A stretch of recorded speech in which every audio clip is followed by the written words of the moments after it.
I really wish they had shut it down. This omnibus thing has passed, this ludicrously big bill. This is not the way the country is supposed to be run. I know that. You know that. They know that. Maybe they don't care anymore. You saw it, right? 4,000 pages. I think this is only a smidgen of it. A smidgen. $1.7 trillion. And inside, of course, all kinds of crazy goodies. Yeah, goodies. If you call these goodies, I don't know, $65 million for the restoration of the Pacific salmon population. Okay. I think there's something for, the Nancy Pelosi federal building. Remind me not to go to that. And a walking trail for Michelle Obama somewhere in Georgia. But the problems are far deeper than that. And the whole thing, quite frankly, is offensive to me and probably you as an American. It's not supposed to be this way. This is too big for our elected leaders to handle, but not for the swamp. Oh, not for the swamp. Anyway, what did good old Abe Lincoln say how America's supposed to be? Government of the people, by the people, for the people. Abe Lincoln, wow. Love it, love it. Unfortunately, tragically, we don't have anything like that. We have government of the government, by the government, and for the government. This is not the way it's supposed to be. And the government, I feel, sadly, I love our country, but the government is totally out of control, crazy. And did you see this week? Life expectancy in America is declining. Average life expectancy, 76 point. That is down nearly 3 years since 2019.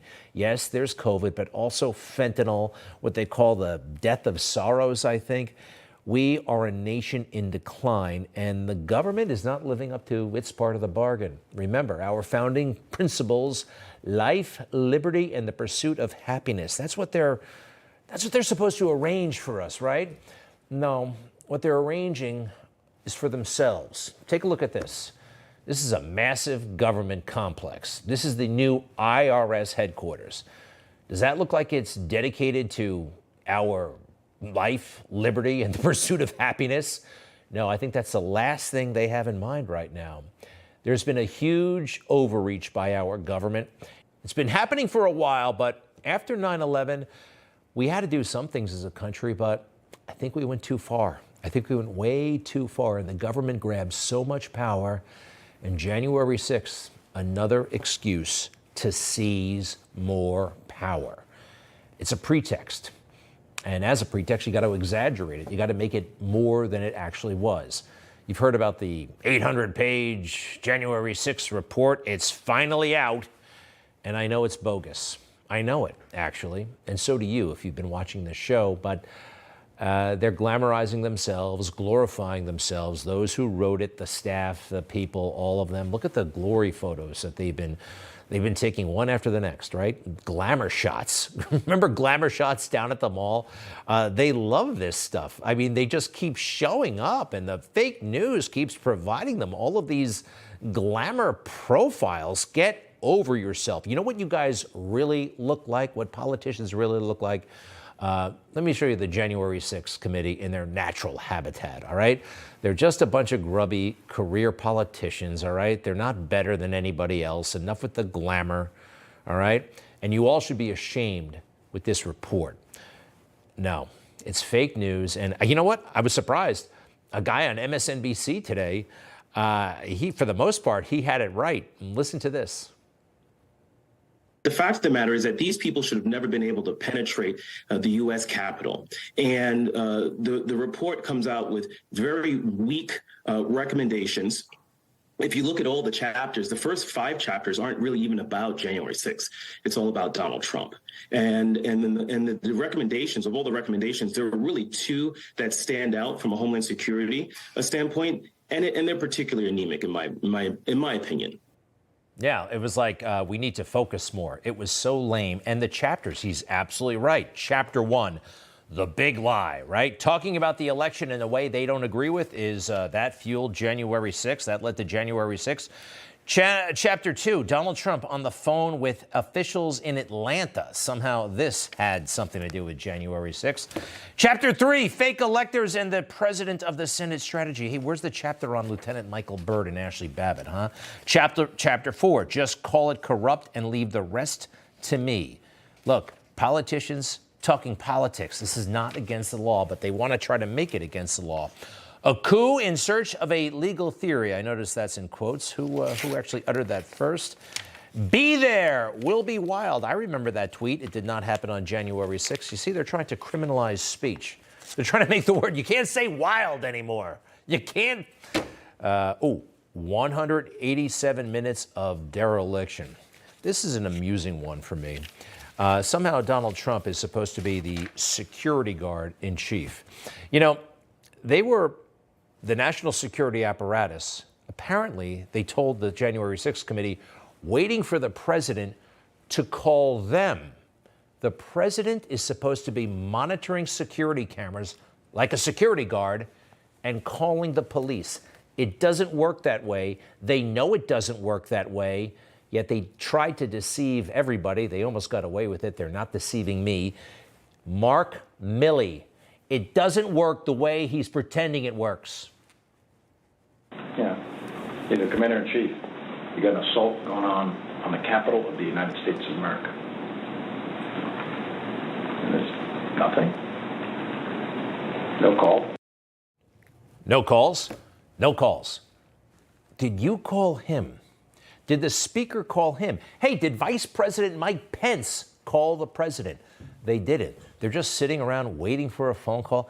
This is not the way government works. This is not the way presidential decision-making works either. The president, President Trump, betrayed by the entire swamp. And people who were supposed to be at least, I mean, I get it. You don't like Trump, but he is the president of the United States. Give him some options. They didn't. Are you aware of any phone call by the president of the United States to the former president Donald Trump in a hypothetical 2024 rematch? And Trump already announced the president of the United States to the attorney general of the United States that day? No. Are you aware of any phone call by the president of the United States to the Secretary of Homeland Security that day? I'm not aware of that, no. Do you know if he asked anybody to reach out to any of those that we just listed off? National Guard, DOD, FBI, Homeland Security, Secret Service, Mayor Bowser, the Capitol Police about the situation in the Capitol? I'm not aware of any of those requests. No, sir. Oh, goodness gracious, the president wasn't calling people. Did you hear Liz Cheney? Did the president call the Secretary of Defense? Did the president call the Attorney General? Did any of them call him? They didn't. And I'm starting to think they didn't on purpose, okay? This was a sham and a plot, I think, to get him. So the big report finally dropped. Oh, before we get to that, Donald Trump was getting calls, though. People were telling him, hey, you got to say something. And guess what? He did. He's tweeting all afternoon and made a stay peaceful, go home. This 187 thing is a myth. It's a myth. So the big report finally comes out. And I think on some level, the fake news, they understand that they don't have the goods on Trump. They don't. It's smoke and mirrors. So this thing happens last night, and they're confused. It's not easy. It's 800 pages long. So what do? They panic a little bit, and they start to make mistakes. So this is the big report we've all been waiting for, right? MSNBC, Fake News Central, top of the news. This guy at 10 o'clock. Take a look. This committee report is tonight the single most important committee report in the history of House Congressional Committee reports. That is what we now have in our hands tonight. And that report would not be what it is and would not have the import that it has without the testimony of the star witness to that committee.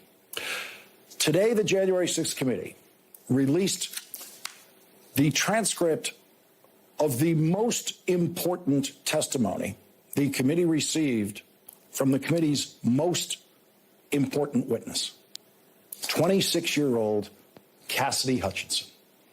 The committee has found not a shred of evidence to in any way reduce what appears to be the solid credibility of the committee's star witness, Cassidy Hutchinson. Cassidy Hutchinson. Every liberal anchor and staff member down there in D.C. seems to have a real infatuation with Cassidy. I remember her testimony from last summer. I laughed out loud. It was ludicrous. It was gossip. It was hearsay. This is the most important thing that emerged, right? This is all confirmation of what listen to what Cassidy said. A little reminder. I looked at Tony and he had said, "Did you effing hear what happened in the Beast?" Tony proceeded to tell me, "I recall Tony said this, Tony said that." And by the way, Tony, you shouldn't be using the F word at work, especially in front of a female. Me too, anybody? All right, so Tony said this, Tony said that. Cassidy Hutchinson's the most, what the heck did Tony say? Bobby and Tony and the rest of them, they don't back up. They don't back up what Cassidy is saying. They're not sticking to their earlier stories. Anyway, so this is the big news. Cassidy Hutchinson, last night, January 6th, the big report is out, and now everyone's talking about some lawyer she talked to 2 years ago. And we learned in her full testimony released today that the first lawyer who represented her in dealings with the committee will face disbarment proceedings in Washington, D.C., and will face prosecution for suborning perjury if Cassidy Hutchinson's testimony is believed. Today, that lawyer whose possible criminal conduct was exposed in the release of Cassidy Hutchinson's testimony today issued a written public statement saying that he did nothing wrong, but he is resigning from his Washington law firm. Heads are gonna roll. Some lawyer nobody's ever heard about is in trouble. And by the way, he shouldn't be. This guy shouldn't be. They threw him under the bus, his law firm. Can't stand the heat. Can't stand somebody saying about you on Twitter, huh, for 10 seconds? Next.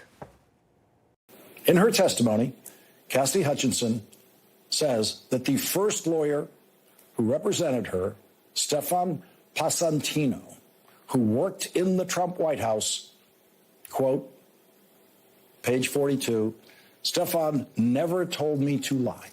He specifically told me, I don't want you to perjure yourself, but I don't recall isn't perjury. They don't know what you can and can't recall. On page 36, Cassidy Hutchinson says, I said, but if I do recall something, but not every little detail, Stefan, can I still say I don't recall? And he had said, yes. For that one word, yes, Stefan Passantino should be disbarred if that testimony is believed and should be convicted of suborning perjury if that testimony is believed. Wow. Stefan, I have a feeling he's being picked on, and the whole damn thing is irrelevant. I thought this was about democracy hanging on, hanging in the balance or something like that. No, it's about the spat between a lawyer and a client. Cassidy Hutchinson goes on. And I said, but if I do remember things, but not every little detail, and I say I don't recall, wouldn't I be perjuring myself? And he had said, Stefan had said something to the effect of, the committee doesn't know what you can and can't recall, so we want to be able to use that as much as we can unless you really, really remember something very clearly. And that's when you give a short, sweet response. Wait a second. She's just guessing. She's just, what did she say there?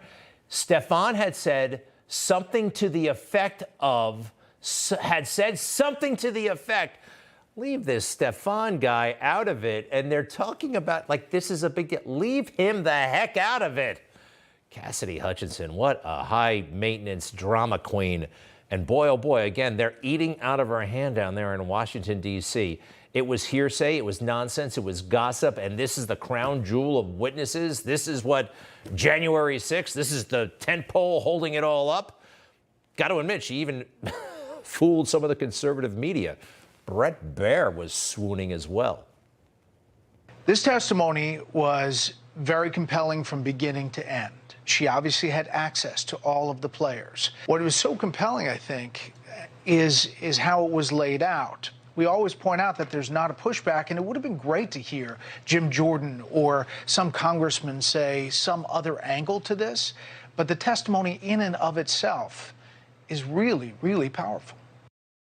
Was really, really weak. And if Jim Jordan isn't there, what about you pushing back? I mean, it was hearsay, right? It was somebody saying what somebody else said about something. She did not see a damn thing. Anyway, enough with her. Enough with January 6th. We got real problems. You know, China is moving in on Taiwan. And why wouldn't they? What the heck is America going to do right now? And I think China has the goods on Joe Biden through Hunter. We're compromised. America's compromised because Joe and Hunter and that silly laptop and going over there and doing who knows what, they know more about him than we do. And that's really bad. But Joe says we're going into 2023 strong. I thought this was a spoof. It reminded me of a meme, actually. Joe tweeted this alone in the Oval Office going into 2023 strong. Joe alone in the Oval Office, it doesn't seem strong. And it reminds me of one of my favorite memes of 2022. I think, I don't know who made this, but it's great. Take a look.